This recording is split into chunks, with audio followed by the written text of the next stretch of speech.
Ya, luar biasa sekali kalau dengar Ibu Pe cerita tadi, dari masa rumah sakit, boleh ketemu dengan opak dan oma, boleh dapat resep, dan akhirnya boleh terpikir untuk membuat Niketore begitu ya. Nah, tentunya sampai dengan hari ini, ada melewati begitu banyak proses begitu ya, jatuh bangun. Yang sudah Ibu lewati apa saja kira-kira untuk membuat usaha ini kira-kira? Yang saya sudah lewati dan alami itu memang tantangan kami yang pertama, yaitu dan tantangan kami yang sangat berat di masa pandemi. Karena di mana pada masuk pandemi 2020 awal tahun kami sudah mulai unfrak di toko-toko, karena awal tahun sudah sekian banyak toko-toko sudah kami isi full. Kemudian kami harus mengalami pandemi COVID-19, sehingga produk-produk kami itu lewat expire.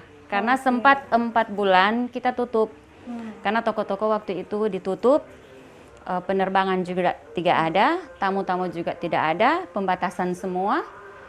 Sampai kalau expire 6 bulan, 2 bulan sebelum jatuh expire sudah harus diturunkan oleh dari pajangan. Jadi memang banyak modal sih yang ambruk di situ.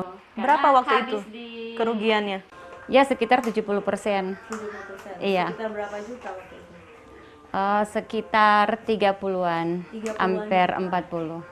Itu memang berarti tidak ada produksi pada waktu itu? Tidak ada produksi karena tidak ada penjualan, tidak ada permintaan. Jadi kami hanya fokus pada online, jual-jual online. Lewat penjualan online itu kami juga bisa ada penghasilan, tapi hanya 20%. Oke, tapi setelah itu bertahan 4 bulan, berarti memang tidak ada produksi sama sekali. Dan bangkit lagi itu karena apa kira-kira? Karena situasi sudah mulai normal, di bulan Agustus sudah mulai normal sampai Desember. Dan pada tahun ini juga masuk lagi pandemi. Pandemi lagi PPKM lagi, iya. Tapi pada tahun ini saya tidak terlalu terasa karena produk saya sudah sangat terkenal, puji Tuhan.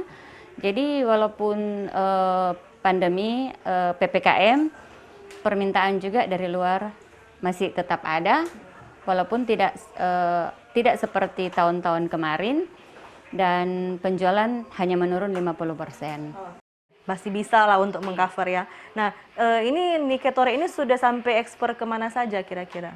Kalau Niketore untuk keluar, kalau oleh-oleh orang hanya bawa, itu juga sudah sampai di Amerika, dipromosikan oleh Dinas Koperasi Provinsi.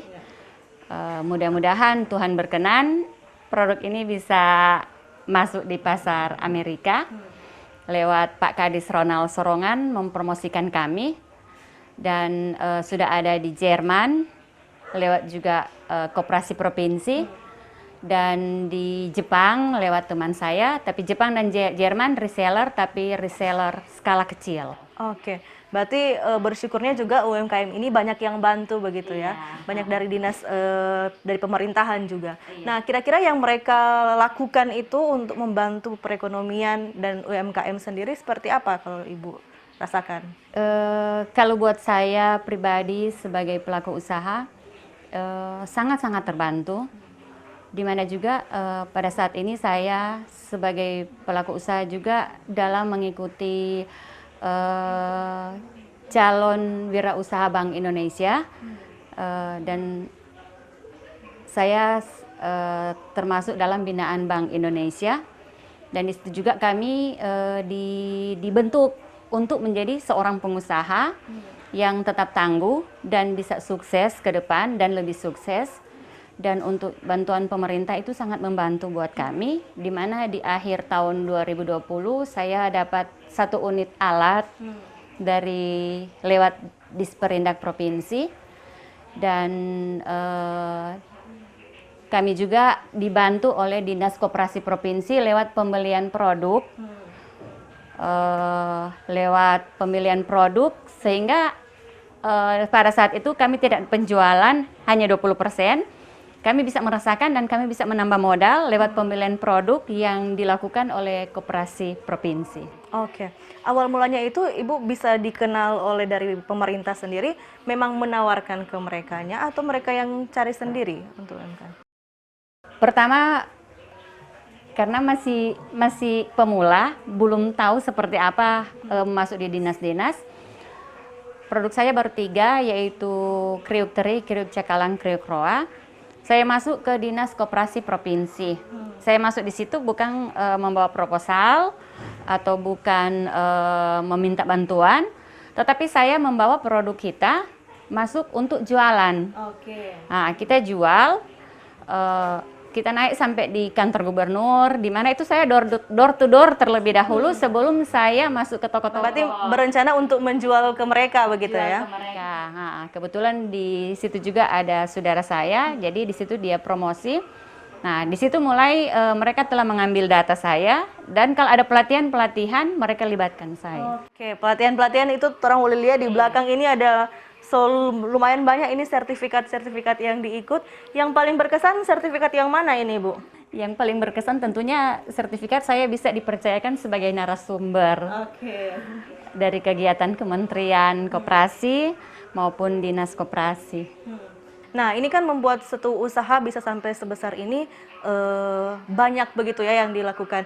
Harus perlu belajar-belajar dan lebih pintar begitu ya untuk mengelolanya. Kalau Ibu sendiri ada tips khusus mungkin untuk pemirsa Kawanua bagaimana kira-kira caranya untuk mempertahankan UMKM sendiri? Ya, buat saya pribadi untuk bertahan dalam masa pandemi di tengah-tengah COVID-19 masih dalam pergumulan krisis ekonomi saat ini, kita harus tetap tangguh dan kuat. Jangan pikirkan hal-hal yang meresahkan atau melunturkan kita dalam usaha. Kita tetap selalu untuk berinovasi, semangat untuk memajukan usaha kita supaya usaha kita tetap maju dan akan sukses ke depan. Oke, berarti dan juga jangan malu-malu begitu ya Jangan untuk malu-malu. menawarkan Iya. produk sendiri. Kita juga pertama kali itu naik turun kantor sampai rumah sakit kita pi jual akannya. Berarti nggak heran kalau sampai sekarang sebesar ini ya. Pernah juga kesaksian saya, pernah saya berdiri di muka Golden sama tim saya. Saya dola-dola orang, promosikan jual. Kriuk teri, kriuk roa, kriuk cakalang gitu. Jadi enggak malu-malu, mau cari doi jangan malu. Iya, cari doi jangan malu. Dan ini memang terbukti ya, banyak sekali yang dilakukan sampai saat ini. Dan tentunya orang penasaran seperti apa kira-kira DP proses untuk pembuatan Nike Tore ini. Tapi setelah yang satu ini tetap di Manjo Ngopi.